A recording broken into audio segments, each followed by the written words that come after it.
스마트머니의 선택입니다. 오늘도 김종효 애널리스트 나오셨습니다. 안녕하세요. 네, 안녕하십니까? 네, 먼저 앞서 말씀드린 것처럼 오늘 시장에 굉장히 큰 이슈 있었는데요. 제일모직과 삼성 SDI의 합병. 우선 시장에서는 굉장히 좋은 반응 나오고 있는 것 같은데 일단 합병하는 가장 큰 이유가 어떤 게 있을까요? 일단 이 두 종목이 합치게 되면 시가총액 기준으로도 10조 원짜리 대형주가 또 하나 생기는 거고요. 또 자산 규모로 봤을 때도 거의 15조 원 가까운 대형주가 새롭게 등록하는 것이기 때문에 굉장히 의미가 있는 일이고요. 또 제일모직의 역사도 굉장히 길고 삼성 SDI 역사도 길죠. 상대적으로 각각 약점이 있었는데 이 약점을 커버해 줄 수 있는 가장 좋은 파트너를 찾았다라는 관점에서 일단 의미를 찾아볼 수 있을 것 같습니다.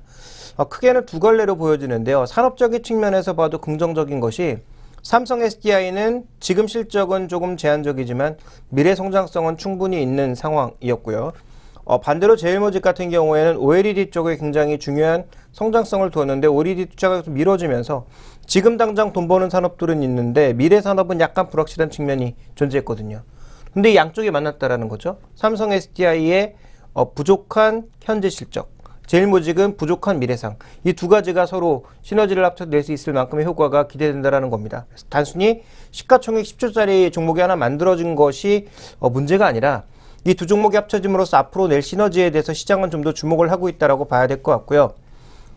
삼성전자의 또 하나의 의미는 뭐냐면 이 삼성그룹이 지금 이건희 회장, 이병철 회장에서 이건희 회장으로 또 이건희 회장에서 이제는 이재용 부회장과 그 자녀들로 전반적으로 지금 지분 이양이라든지 이 경영권 이양과 관련된 이슈에 휩싸일 수밖에 없는 구간이죠. 그런데 이제 삼성그룹 같은 경우에는 여러 가지 계열로 이미 나뉘어진 상황에서 아직도 계열 분리가 좀 확실하게 되지 않은 그런 그룹군들이 굉장히 많습니다.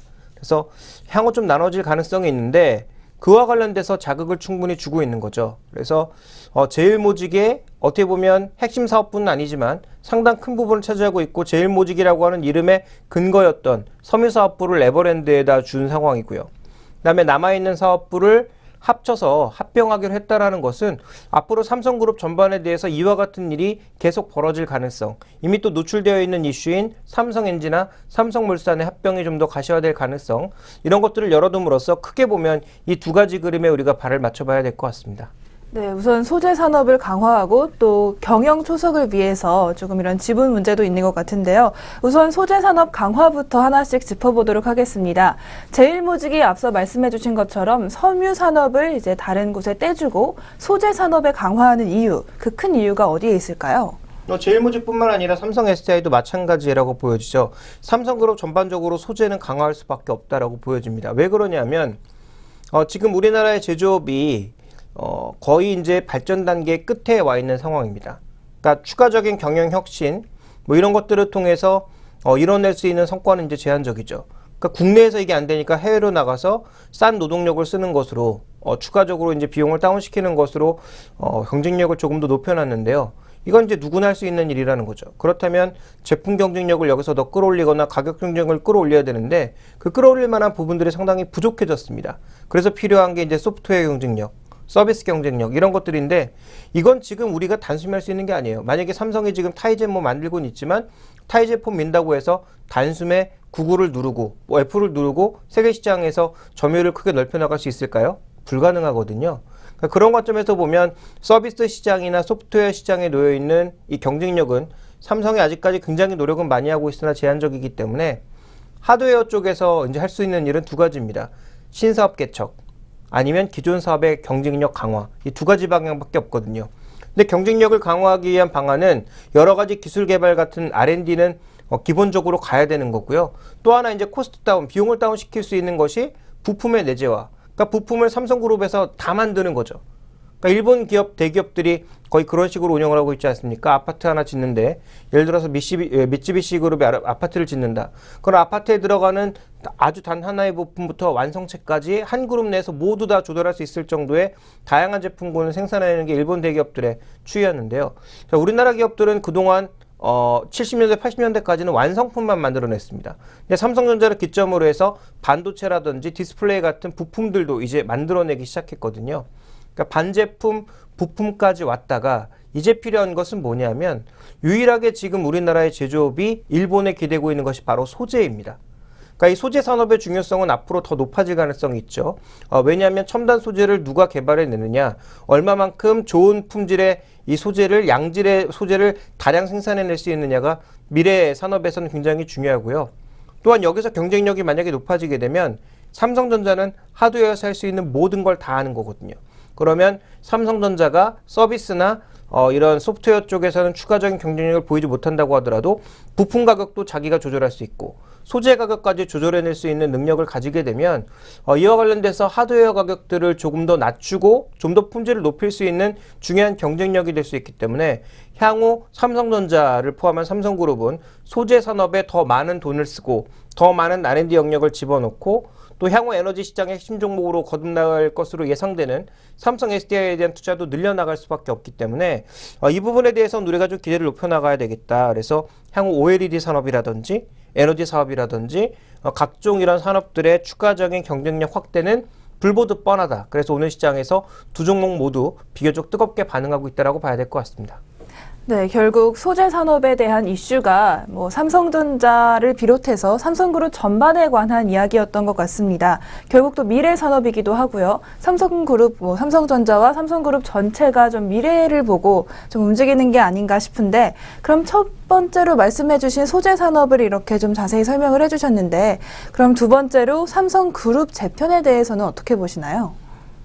일단 말씀드렸다시피 핵심은 다음 세대로 넘어간다라는 거죠. 그러면 그룹의 중심축은 아마 이재용 부회장에게 가겠지만 지금 삼성그룹 같은 경우에는 반개 기업들이 굉장히 많아서 이제 분리를 다 해줬고요. 그럼 남아있는 삼성자가 붙어있는 그룹들을 어떻게 재편해서 향후 이부진 사장이라든지 이서연 부사장에게 분할해 줄 거냐의 부분이 남아있거든요. 그리고 지금 순환고리를 엮여있는 이 삼성그룹의 전반적인 순환고리를 어떤 식으로 잘라낼 거냐라는 부분도 여전히 남아있는 숙제고요.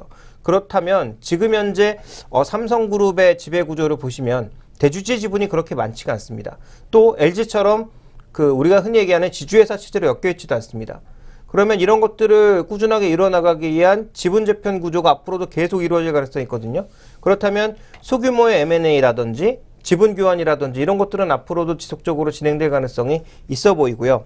그 과정에서 삼성전자를 축으로 하는 전자계열, 또 건설을 축으로 하는 하나의 그룹군, 또 금융을 축으로 하는 하나의 그룹군, 또 유통을 중심으로 하는 하나의 그룹군이 형성될 가능성이 조금 높아 보이고 있습니다. 그래서 삼성그룹의 전체적인 지배구조는 현재 에버랜드에서 시작되는 이 구조를 계속 가져가고 또 새 자녀가 에버랜드의 지분을 적절하게 분할하는 선에서 삼성그룹의 전체 지배구조는 유지를 하되 나머지 각각의 사업군은 분할할 가능성이 높아진 거죠. 예를 들어 삼성전자를 중심으로 하는 전자계열군은 이재용 부회장이, 그 다음에 유통이라든지 식음료 사업부 이런 쪽은 상대적으로 이제 이선 부사장에게 갈 것 같고, 이부진 부사장은 지금 호텔시설을 중심으로 하는 면세점 사업이라든지 그와 관련되어 있는 건설 사업부 쪽을 분할해 나가는 형태가 되지 않을까라고 보여집니다. 그렇다면 앞으로 삼성물산의 전반적인 거래량도 증가할 가능성 고민을 해봐야 될 것 같고요. 또 삼성엔지와 삼성물산의 합병도 속도를 낼 가능성이 있어 보이고요. 이 과정에서 삼성물산이 지니고 있는 다른 계열사들의 지분이 정리될 가능성에 대해서도 고민을 해봐야 될 것 같고요. 그렇다면 우리가 좀 투자의 시각을 단순하게 지금 나타나고 있는 삼성 SDI와 제일모직의 관점에서 보는 것이 아니라 좀 더 외연을 넓혀서 삼성그룹주 전반에 대한 장기적인 투자 전략을 어떻게 가져갈 것인지에 대한 고민이 필요하지 않나라고 판단하고 있습니다.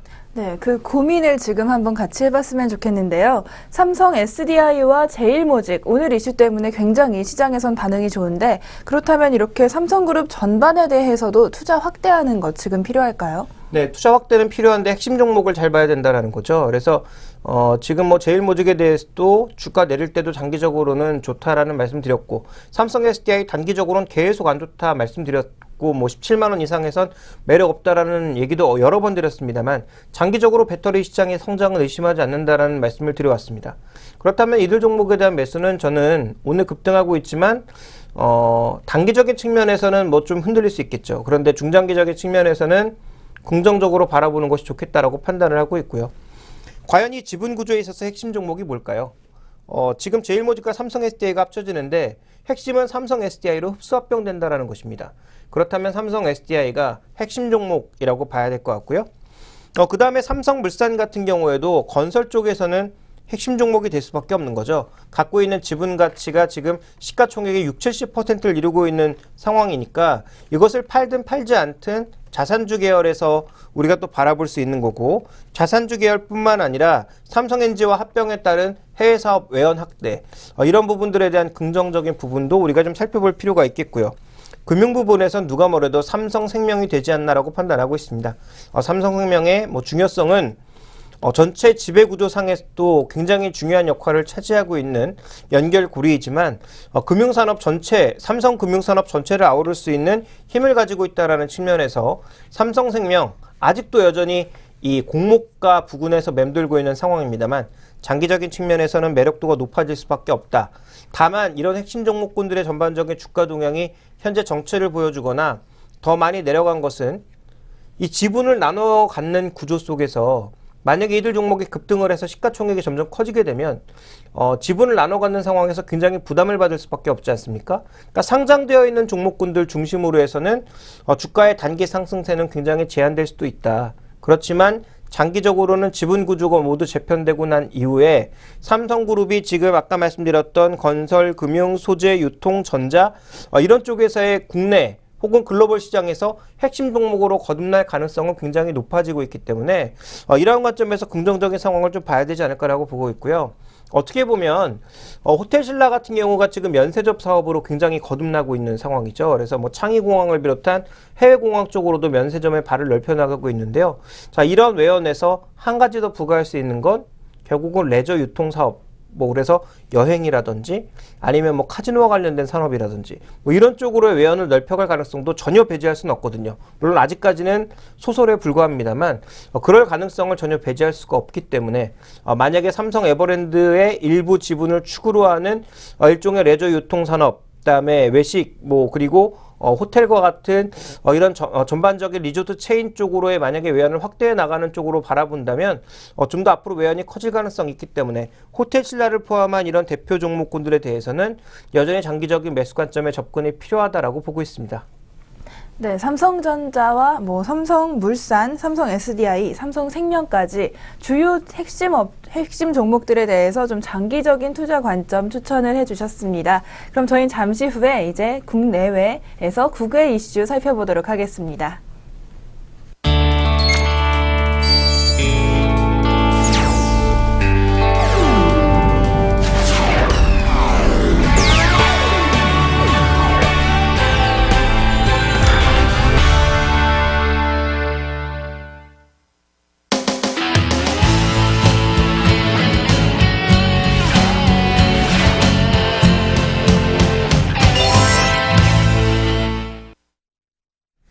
네, 오늘 두 번째로 살펴볼 글로벌 이슈는 바로 이머징 마켓의 에너지 시장입니다. 중국, 인도 할 것 없이 이머징 마켓에서 에너지 산업에 대한 주목도가 올라가고 있는데요. 먼저 첫 번째로는 중국의 향후 에너지 산업에 대해서 짚어보도록 하겠습니다. 네, 애널리스트님, 중국의 향후 에너지 산업은 좀 어떻게 진행이 될까요? 지난 2시간을 통해서 여러 번 언급드렸지만 천연가스의 중요성 말씀드렸죠. 그래서 이 부분이 이제 중국 쪽에서는 핵심이라고 판단하고 있습니다. 그러니까 외부에서 수입하는 것뿐만 아니라 내부적인 개발을 통해서 지금 부족한 수요량을 계속 메꿔나가는 단계가 되지 않을까. 그러니까 지금 중국은 땅이 넓어서 굉장히 원자재 많이 생산되고 있습니다. 석탄, 철강, 그다음에 구리, 이외에도 석유, 천연가스 대부분의 원자재가 모두 생산이 되고 있거든요. 다만 인구가 워낙 많다 보니까, 그리고 최근에 발전 속도가 빠르다 보니까 지금 생산해내는 물량으로 중국의 전체적인 산업 물량을 커버할 수 있는 건 석탄 정도입니다. 그러니까 석탄 정도가 조금 남아돌고 있는 상황이고요. 나머지 철, 구리, 그 외 원자재를 포함해서 대부분의 원자재가 모두 부족하거든요. 그러다 보니까 무역으로 그동안 수십 년간 번 돈을 굉장히 많이 해외 쪽으로 투자를 해서 외연을 넓혀나가고 있는 그런 국면입니다. 그래서 전체적인 중국 시장의 에너지 수급은 부족한 것이 사실이기 때문에 결국은 이것을 메꾸기 위한 정책의 방향은 크게는 두 가지. 지금까지 말씀드렸던 대로 외연 확대를 통한, 그러니까 외부에 지분을 투자한다든지 아니면 그 회사에 직접적으로 지분 투자를 해서 사오는 방향, 아니면 자본 투자를 해서 일종의 지분을 얻어오는 방향으로 앞으로도 계속 넓어지고 있는 상황일 것 같고요. 또 국내적으로는 그동안 개발하지 않았던 새로운 자원들을 빠르게 개발해서 거기에서 이제 이익을 얻는 방향, 이 두 가지가 이제 핵심이라고 보여지고요. 오늘 얘기 드릴 방향은 해외 쪽에서 들어오는 수입 물량보다는 내부적인 개발 쪽에 포커스를 맞춰보도록 하겠습니다. 자, 먼저 준비된 그림을 보시면 이미 2009년도부터 천연가스의 수급은 수요 우위로 돌아섰습니다. 그러니까 공급 물량보다 수요 물량이 엄청나게 많기 때문에 중국 내에서 생산되는 물량에 이만큼의 부족분이 생기고 있는 거죠. 근데 중요한 것은 이 부족분이 점점 날이 가면 갈수록 커지고 있다는 겁니다. 왜냐하면 중국의 천연가스의 생산량 자체가 지금 현재 제한되고 있기 때문에 이 수요량을 따라잡지 못하고 있죠. 그래서 최근에 어떤 정책을 쓰고 있냐면 중국 쪽에서 그동안 전기요금, 가스요금 같은 경우에는 누진세가 아니었어요. 그러니까 정률제였거든요.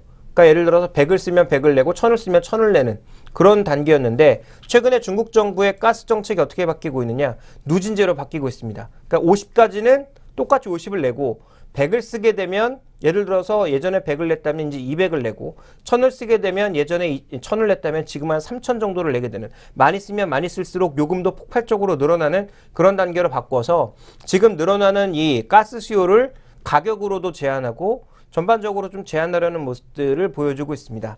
그러다 보니까 실제적으로 어떤 식으로 수입을 하고 있느냐 두 가지 형태인데요. LNG 선으로 날라오는 일종의 해상 수요 이런 것들도 빠르게 증가하고 있는 모습이고요. 그 다음에 말라카 해협을 중심으로 해서 아시아나 러시아 쪽에서 들어오는 그러니까 땅으로는 러시아 쪽에서 들어오는 물량이고요.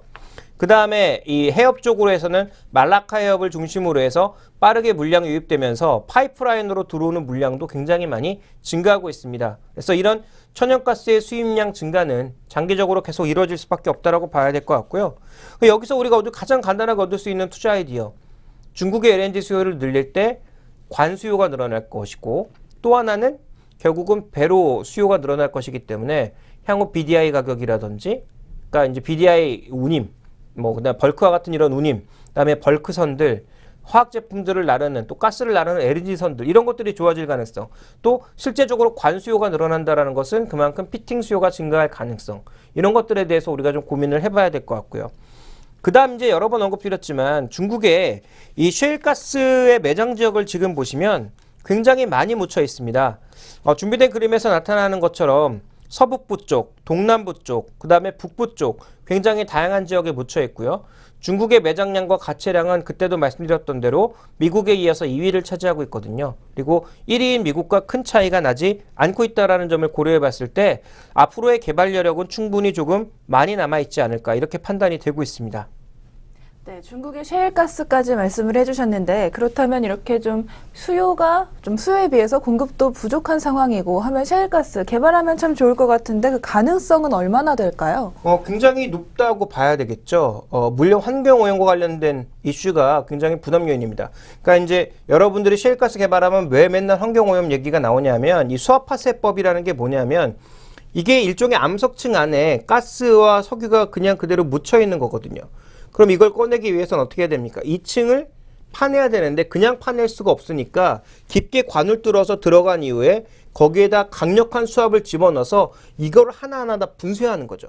그럼 분쇄한 그 일종의 암사층이라고 해야 될까요? 그 퇴적층을 끌어올려서 거기서 이제 석유를 분리해내는 건데 이걸 다 이제 물로 씻어내는 과정, 이 수압이 이렇게 가면서 물로 씻어내는 과정을 겪다 보니까 이 물이 그 층을 지나가면서 말 그대로 기름과 가스를 모두 휘젓고 다닌다는 거죠.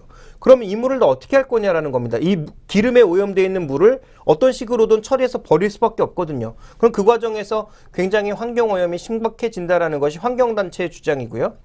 그리고 이제 오늘 기사도 나왔습니다만 외신 기사에 보면 스페인에서 검은 골드라고 해서 이제 이 셰일가스 개발에 대해서 굉장히 주력을 할 것으로 보여지는데 이 지역이 이제 바스크 북부 지역 일부와 남부의 해안 지역인데요. 남부 해안 지역과 바스크 지역 모두 관광지로 굉장히 유명한 지역이거든요. 근데 여기서 이렇게 캔에서 냄새도 나고 말씀드렸다시피 수질오염도 심각해지면 관광객들이 안 오지 않느냐라면서 굉장히 반대하고 있지만 돈이 부족한 지금 스페인은 어떻게 해서든지 이걸 빨리 개발해서 수출까지 해서 지금의 이제 만성적인 재정 적자와 경상수지 적자를 벗어나려고 하고 있는 모습들이 관측이 되고 있습니다. 그래서 앞으로 이제 모든 국가에서 이런 문제들은 발생할 가능성이 높지만 중국도 개발하지 않을 수는 없거든요. 왜냐하면 안 그러면 에너지 자원 이제 그 외교 측면에서도 부담이 될 수 있고 에너지 독립 측면에서도 부담이 될 수 있기 때문에 자국 내에 있는 자원들은 개발할 수밖에 없다라고 보여집니다. 그래서 지금 어떤 계획을 세우고 있냐면요. 준비된 그림을 보시면 중국의 시일가스의 생산 목표는 2014년도에 지금 15억일 거예요. 15억 평방미터 정도고요. 이게 60억 평방미터로 2015년에 크게 늘릴 것으로 예상이 되고 있습니다. 그래서 2014년도에는 거의 뭐 시험 생산 단계였다면 2014년도를 기점으로 해서 2015년, 16년부터 폭발적으로 이제 늘어날 것이다라고 예상을 하고 있는 건데 이 부분을 지금 보시면 가장 드러나고 있는 문제점은 이게 과연 실현 가능한 계획이냐라는 겁니다. 그러니까 외신 쪽에서 외국 쪽에서는 좀 부정적으로 보고 있습니다. 중국의 지금 기술력 부족하고 그래서 중국이 과연 생산해낼 수 있을까 이런 물음표를 달고 있거든요. 근데 저는 이렇게 생각합니다. 물론 중국 정부가 세운 목표대로 딱딱 달성되지 않을 가능성은 있지만 중국이 지금 이번 정부에서 추진하고 있는 외자 도입이라든지 아니면 대외 개방 이런 것들은 모든 산업에서 이루어지지 않을 겁니다. 대표적으로 중국의 공급 과잉에 빠진 뭐 부동산 시장에 돈이 들어오는 것, 그다음에 철강이나 화학 시장에서 다시 왜 또 외자 기업들이 들어오는 것은 절대적으로 막을 거거든요. 그러면 어떤 쪽으로 풀어줄 거냐? 중국이 지금 돈은 넘쳐나지만 기술이 부족한 것이 굉장히 많이 있습니다. 대표적인 게 바로 이런 셰일가스 사업들, 그런 그 수압 파쇄법과 관련돼 있는 기업들, 그다음에 이런 에너지 개발 능력을 갖고 있는 에너지 개발 기업들, 이런 쪽으로만 문호를 개방할 가능성이 있거든요. 그렇다면 중국이 과거처럼 한 번에 들어와서 니들 마음대로 수익 취해서 도망가라 이렇게 하는 것이 아니라 중국이 개방하고 싶은 특정 산업만 개방을 하고 개방하는 방법도 해외 기업을 직접적으로 투자에 참여시키는 방향으로 가게 된다면 의외로 중국은 기술도 얻고 그다음에 해외 기업들 같은 경우 지금 미국이라든지 이런 쪽의 개발 자체가 이미 둔화된 상황이기 때문에 해외 쪽으로 발을 넓혀 나갈 수밖에 없거든요. 그러니까 그쪽 정부에서는 중국의 개발을 못했으면 기술 개발을 못했으면 하는 바람이 있겠지만 기업 입장에선 당장 돈을 벌어야 되기 때문에 이쪽으로 간다라는 겁니다. 그래서 대표적으로 미국의 에너지 기업 중에 하나인 슐럼버거 같은 경우는 이미 중국과 계약을 맺고 들어가서 개발을 하고 있거든요. 그러니까 이런 측면의 움직임을 살펴봤을 때 장기적으로는 중국이 목표를 빠르게 달성할 가능성은 높아지고 있다고 봐야 될 것 같습니다. 자, 그 다음 살펴봐야 될 건 또 뭐냐면요. 중국의 장기 가스 공급 전망인데 보시는 대로 2016년, 17년을 필두로 해서 가장 많이 늘어날 것으로 예상되고 있는 에너지 자원이 바로 천연가스 측면에서 셰일가스입니다.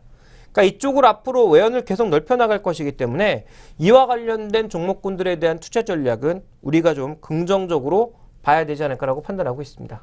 네, 중국의 셰일가스 개발 가능성 굉장히 높고 우리가 좀 주목을 해서 투자 아이디어 얻어봐야 할 텐데요.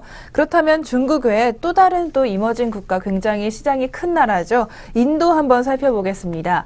인도의 그린 에너지 현황 과연 어떤지 좀 설명 부탁드립니다. 네, 인도도 땅이 굉장히 넓죠. 그래서 인도 같은 경우에도 지금 자원들 같은 경우 굉장히 많고요. 또 자원들 중에서 우리가 흔히 얘기하는 그린 에너지 자원도 굉장히 풍부하게 있습니다. 특히 일부 사막 지역을 중심으로 해서는 굉장히 많은 자원이 내정되어 있거든요. 그래서 이런 사막 쪽의 자원을 활용한 그린 에너지, 특히 태양광 쪽을 발전시키자라는 분위기는 이미 진행이 되고 있고요. 그다음에 유럽 기업들이 지금 인도를 굉장히 많이 노리고 있습니다. 그러니까 중국은 개발될 만큼 됐고 또 하나 이제 중국 정부가 계속 최근 들어서는 서방 쪽과는 쉴드를 치고 있는 상황이기 때문에 상대적으로 진출이 쉽고 유럽 자본들이 들어가서 인도 쪽에 무언가 개발을 시킬 수 있는 이런 쪽에 관심을 굉장히 많이 갖고 있거든요. 그러다 보니까 지금 인도의 각 주별 태양광 발전 상황을 준비된 그림으로 보실 텐데요. 구자라트라고 하는 지역에 굉장히 많은 그 태양광 발전이 이미 이루어지고 있는 상황이고요. 그다음에 이름을 한번 들어보셨을지 모르는데 라자스탄이라고 하는 이 지역도 태양광 발전이 굉장히 빠르게 진행되면서 이 지역의 지금 연간 성장률이 인도의 지금 성장률을 훨씬 뛰어넘고 있습니다. 그러니까 미국도 마찬가지죠. 지난번에 말씀드렸던 대로 슐럼버거를 비롯한 이 남부 지역의 태양광 발전이라든지 그다음에 뭐 셰일가스 발전 이런 것도 이루어지면서 휴스턴 지역을 중심으로 굉장히 발전을 많이 했고요. 그다음에 이쪽으로 사람들이 모이면서 집값도 많이 올랐고 그래서 이쪽 지역을 기반으로 하는 건설업체인 레나 같은 경우가 주택건설업체 중에서 가장 강했거든요. 그러니까 이제 인도 같은 경우에도 지역별 격차가 나타나고 있다는 거죠. 돈이 들어가서 무언가 돈이 될 사업을 할 수 있는 지역을 중심으로 발전 속도가 달라지고 있는 상황입니다. 그래서 인도 지역별 지금 경제 성장률을 보면 자본이 모이고 인도에 정책적으로 돈이 모이고 있는 지역적으로는 전체적인 경제 성장률이 인도 전체 성장률을 훨씬 뛰어넘는 아주 영화한 모습 보여주고 있습니다. 그러니까 인도의 물가가 지금 인도 성장률이 예를 들어서 6%라고만 7%, 8% 가까이 물가가 오르고 있기 때문에 이 부분이 부담 요인이긴 하지만 다른 지역들, 예를 들어 조금 전에 말씀드렸던 라자스탄이라든지 아니면 뭐 구자라트 같은 이런 지역 같은 경우에는 인도의 전체적인 성장률이 훨씬 뛰어넘어 12%, 13%씩 막 성장하고 있거든요. 그러니까 이런 지역을 중심으로 지금 인도는 기대감이 형성되어 있는 양상이고요. 또 하나 지금 인도의 한 달간 업종별 수익률을 봤더니 부동산 업종이 가장 상승률이 좋았고요. 그 다음에 이제 교통이라든지, 그 다음에 자본재 같은 것들, 그 다음에 이제 원자재 같은 것들의 수익률이 한 달간 가장 좋았고, 에너지 기업들의 수익률도 좋았습니다. 또 금융주들의 실적이 좋았고요. 이게 무엇을 의미하느냐? 지금 인도도 선거를 앞두고 있거든요. 근데 선거에서 압승을 할 것으로 예상되고 있는 정치 세력의 전반적인 공약이, 개발, 이런 쪽으로 굉장히 맞닿아 있습니다. 근데 이 개발을 대부분 누가 따낼 거냐면, 유럽 쪽이 따낼 거거든요. 그러다 보니까 상대적으로 이 개발을 앞두고 부동산 가격이 올라서 부동산 업종이 좋고요. 금융업종 괜찮고요. 사회간접자본 괜찮고요. 또 자본이 많이 들어가는 자본재 산업 쪽이 괜찮은 모습을 나타내고 있습니다. 여기에다가 이제 추가적으로 플러스 시키고 싶은 것이 아까 말씀드렸던 태양광, 풍력, 이런 이제 에너지 사업이라고 볼 수 있는 거죠. 어쨌든 우리가 산업을 발전시키는 데 있어서 사회간접자본 중에서 도로, 항만 이런 것들도 굉장히 중요하지만 더 중요한 건 산업이 들어갈 때 거기에 발전 여력이 없으면 안 되거든요. 그러니까 이와 관련된 산업들이 앞으로도 계속 늘어날 가능성이 중국과 인도만 보더라도 계속 진행되고 있다는 점을 주목을 해보실 필요가 있을 것 같습니다. 네, 지금 인도까지 살펴봤고요. 중국의 셰일가스 그리고 인도의 그린에너지 현황까지 살펴봤는데 굉장히 성장성이 좀 있는 부분들인 것 같습니다. 그렇다면 이제 우리나라 업종 중에 투자할 만한 수혜주 한번 따져보지 않을 수가 없겠는데요. 어떻게 보십니까? 수혜주 어떤 게 있을까요? 두 가지 축으로 봐야 되겠죠. 뭐 셰일가스와 관련된 사업 한 가지, 그 다음에 전반적인 산업재 개선에 따른 수혜를 받을 수 있는 쪽 한 가지, 이렇게 두 가지로 나눠서 바라볼 필요가 있겠고요. 산업재 쪽에서는 전반적인 공작기계보다는 건설기계 증가 가능성 쪽을 조금 보실 필요가 있을 것 같고, 그 다음 살펴봐야 되는 것은 발전 수요가 앞으로 증가할 가능성이 높기 때문에 발전 수요와 관련되어 있는 그런 종목군들을 봐야 될 것 같습니다. 대표적으로 그런 종목군들이 두산그룹이죠. 두산중공업이나 두산인프라코어가, 두산인프라코어는 공작기계뿐만 아니라 건설기계 쪽에서도 굉장히 강세를 보일 수 있고요. 또 밥캣이라고 하는 해외 자회사의 회복 가능성, 이런 부분들을 여전히 염두에 두실 필요가 있겠고, 더 핵심적인 것은 주가가 비싸지 않다라는 거고요. 두산중공업은 국내적으로도 지금 원전의 추가적인 증설 가능성이 계속 언급되고 있는 가운데 해외 쪽에서도 원전은 계속 앞으로 늘려나가는 방향으로 가고 있기 때문에 이와 관련된 긍정적인 부분들을 바라보실 필요가 있겠고, LS산전 같은 경우에는 전반적인 전력망 시스템의 개선의 대표적인 수혜주이기 때문에 국내뿐만 아니라 해외 수주의 증가 가능성, 특히 해외 수주 쪽에서는 동남아시아를 중심으로 하는 이제 막 개발이 시작되는 지역 쪽에 수주가 늘고 있다는 점을 주목해 보실 필요가 있겠고요. 마지막으로 BHI와 같은 보일러 관련주들. 이 보일러라고 하는 것이 왜 주목을 해야 되냐면 그냥 우리가 쓰는 경동 보일러 이런 보일러가 아니라 산업용 보일러거든요. 이런 산업용 보일러는 발전 쪽에도 쓰이고 이외 플랜트 산업 쪽에서도 많이 쓰이기 때문에 앞으로 이들 국가에서 사회간접자본에 대한 투자가 늘어나면 늘어날수록 관련되어 있는 종목군들의 흐름이 좋아질 가능성은 열려있다고 봐야 될 것 같습니다. 셰일가스와 관련된 기업들은 저번에 말씀드렸던 기업들이 대부분인데요. SKENS를 통한 해외 진출, 그 다음에 SK가스, 말씀드렸다시피 중국의 대표적인 지분 수혜주, 중국의 가스홀딩스의 대표적인 지분 수혜주라고 말씀을 드렸고요. 그 다음에 우림기계라든지 성광밴드와 같은 일종의 피팅이라던가 아니면 이 수압화세법을 위한 장비의 핵심적인 부품으로 쓰이는 그런 기업들에 대한 장기적인 관심은 여전히 유효하다고 볼 수가 있겠고요. 거기다 한국가스공사와 같은 일종의 투자 수혜주, 여전히 해외 쪽에 지분을 갖고 있는 그런 기업들에 대해서 우리가 장기적으로 주목해 볼 필요가 있겠다라고 판단하고 있습니다. 네, 에너지 산업 관련해서 방금 산업재와 셰일가스 관련한 투자 종목들 한번 눈여겨보시면 좋을 것 같습니다. 저희 잠시 후에 선물 전략 알아본 후에 오늘의 종목까지 알아보도록 하겠습니다.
오늘의 선물 전략 알아보는 선물 타임입니다. 오늘은 매해눈 전문가와 함께 말씀 나눠볼 텐데요. 매해눈 전문가님 안녕하세요.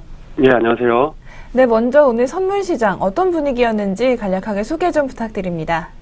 네, 장 초반부터 외국인과 기관의 동반 매도세가 나오면서 큰 흐름 자체가 그 전일에 이어진 일봉상 강하게 박스권을 이탈하는 모습을 보일 것 같기도 했지만 결국은 이 선물 쪽과 선물의 매도세와 결국 들어오지 않는 선물의 매도세가 있다 보니까 이 방향성 자체가 크게 하방도 아니지만 상방도 주지 않으면서 좀 등락이 좀 반복된 모습입니다. 더군다나 지금 이렇게 전해온 소식에 의하면 이 중국 증시, 중국장을 참조하는 이 단기적인 세력들이 중국 당시가 뜨고 내림에 따라 단기성 베팅을 하는 이 세력들이 한머니성으로 들어오고 나가고 빠지는 거에 따라 이 국내 증시도 조금 계속 등락이 반복된 것 같은데요. 외국인이 처음에는 많이 좀 사지 않았지만 이후에 기관의 매수세를 오히려 외국인 쪽에서 업어가면서 물량을 그래도 간만에 좀 2천억 넘게 사는 모습 보였습니다. 이후에 외국인과 기관의 선물 매도세, 동반 매도세는 물론 풀렸지만 국제적인 글로벌 머니의 단기 한머니 성격의 금액이 왔다 갔다 함에 따라 장중 등락폭이 짧은 분봉상 굉장히 세게 나오면서 오늘 좀 가늠하고 대처하기가 좀 쉽지 않았던 점심 한 10시 이후에 그런 장세가 아니었나 싶습니다. 네, 지루한 장세도 조금 답답하지만 이렇게 등락이 많이 왔다 갔다 하는 장세도 좀 투자 아이디어 찾아보시기 힘드실 것 같았는데요. 이런 상황에서는 어떻게 투자하는 게 좋을까요? 역시 이렇게 등락이 크고 변동성이 클 때는 좀 레버리지를 줄여가지고 또 시간적으로도 포지션을 들고 있는 시간을 좀 짧게 가지고 오히려 좀 길게 추세를 먹는다기보단 좀 짧게 끊어나온 전략으로 접근을 하시는 게 맞을 것 같습니다. 네, 짧게. 그렇다면 오늘 매해눈 전문가 클럽의 매매는 어떻게 하셨는지 소개 좀 부탁드리겠습니다. 네, 저희 방의 매매는 오늘 별로 좋지 못했고요. 네 번 들어갔는데 조금 좀 안 좋아가지고 좀 관망세를 가지고 있는 중입니다. 네, 오늘 이제 얼마 남지 않았지만 충분히 이제 만회하실 기회 있을 거라고 생각이 되고요. 그렇다면 앞으로의 선물 좀 동향은 어떻게 보십니까?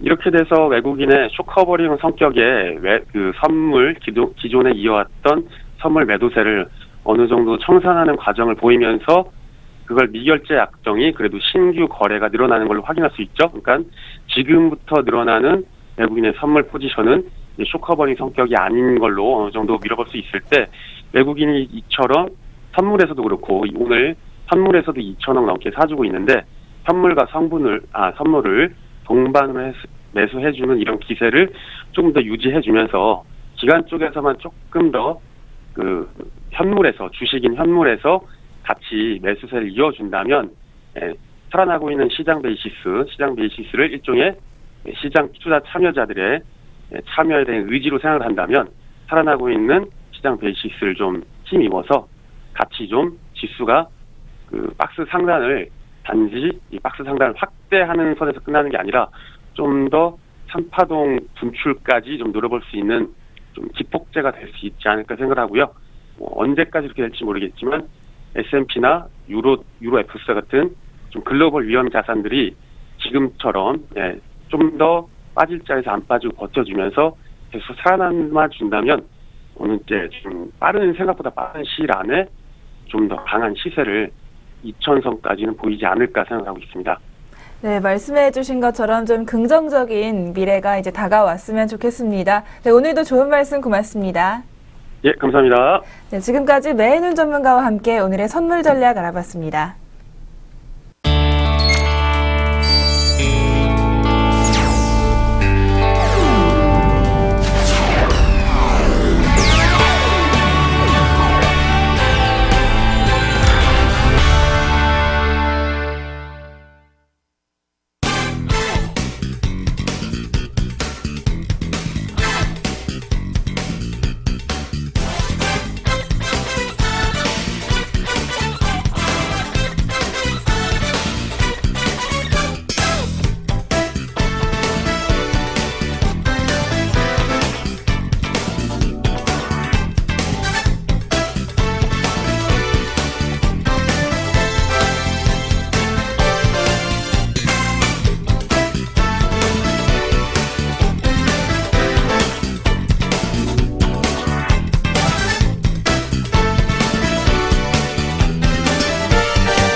네, 다시 스마트머니의 선택으로 돌아왔습니다. 오늘 살펴볼 종목은 바로 한라비스테온 공조입니다. 한라비스테온 공조, 최근 흐름 보시면 약간씩의 조정은 있지만 약 3개월 정도 큰 흐름으로 계속해서 상승하는 모습 보이는데요. 이렇게 계속 상승 흐름이 끊기지 않는 이유 분명히 있을 것 같습니다. 한라비스테온 공조, 주가 상승의 이유는 어떻게 됩니까? 그동안 자동차 부품주를 말씀드릴 때 두 가지 관점으로 말씀드렸습니다. 일단 뭐 저평가되고 있다라는 관점이 한 가지였고요.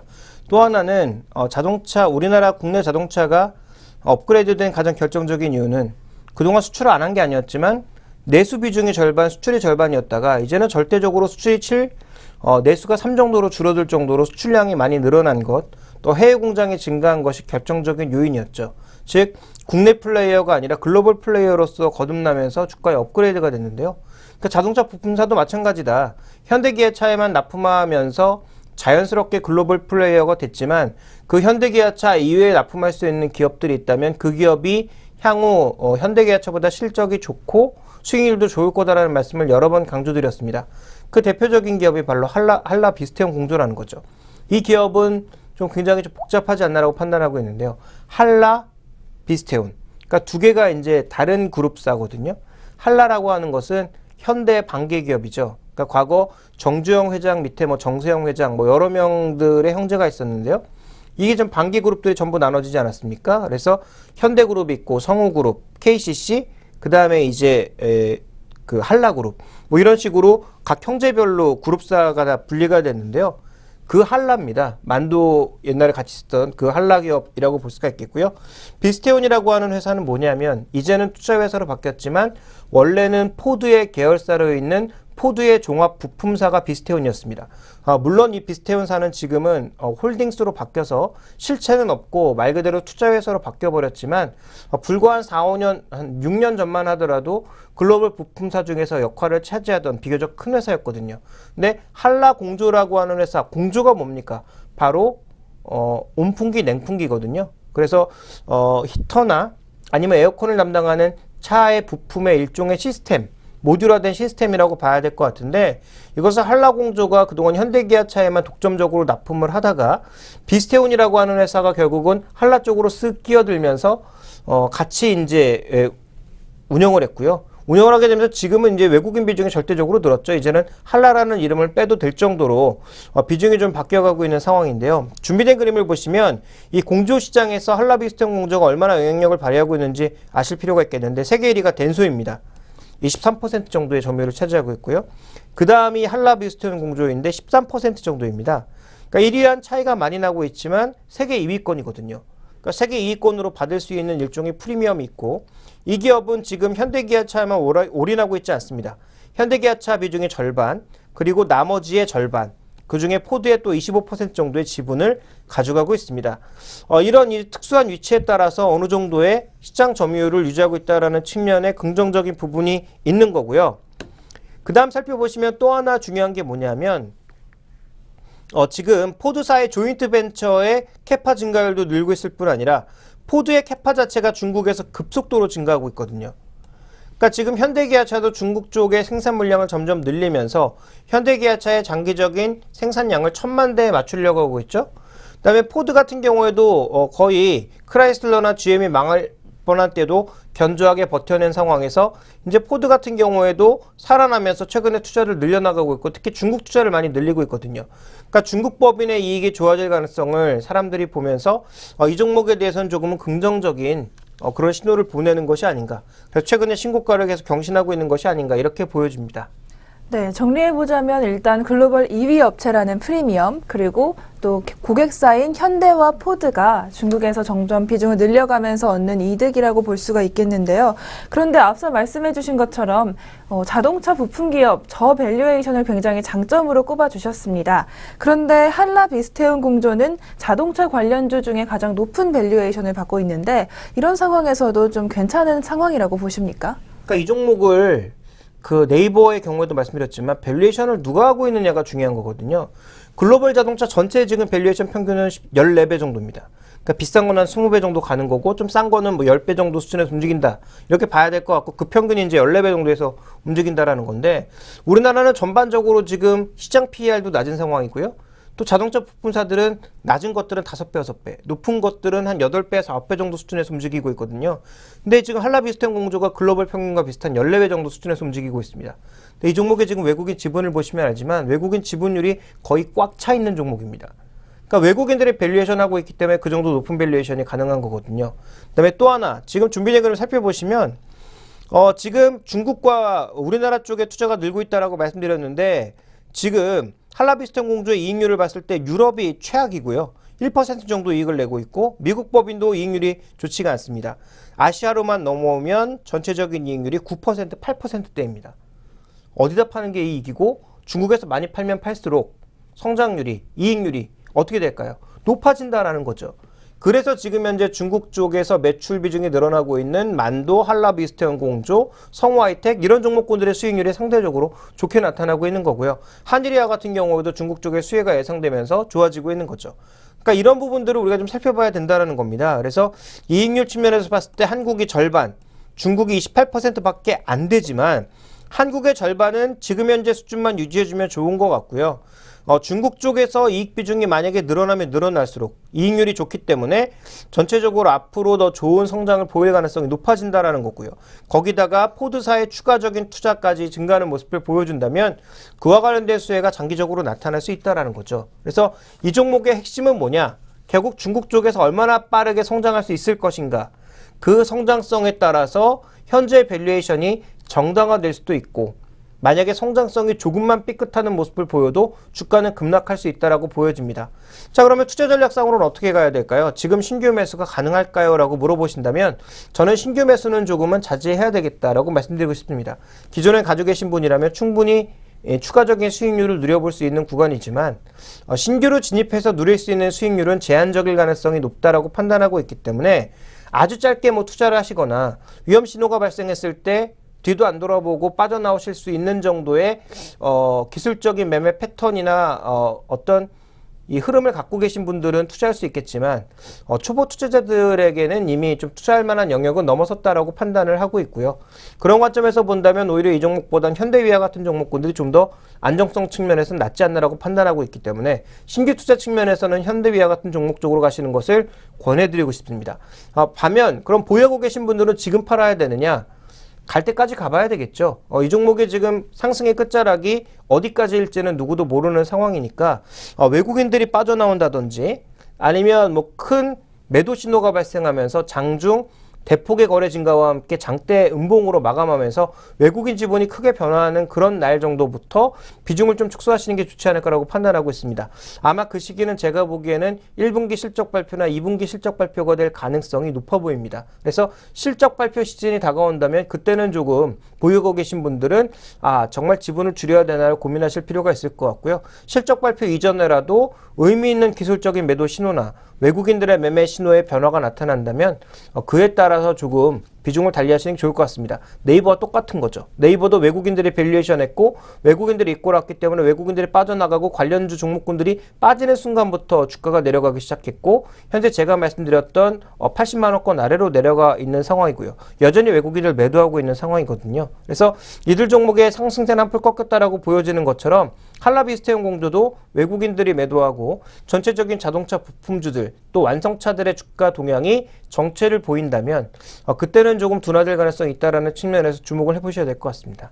네, 외국인의 비중 축소, 그리고 매도 신호, 또 실적 발표, 좀 이런 키워드들 잘 기억해 두셨다가 투자하실 때 좀 기억을 하셨으면 좋겠습니다. 네, 오늘 스마트머니의 선택은 여기까지입니다. 오늘도 좋은 말씀 고맙습니다.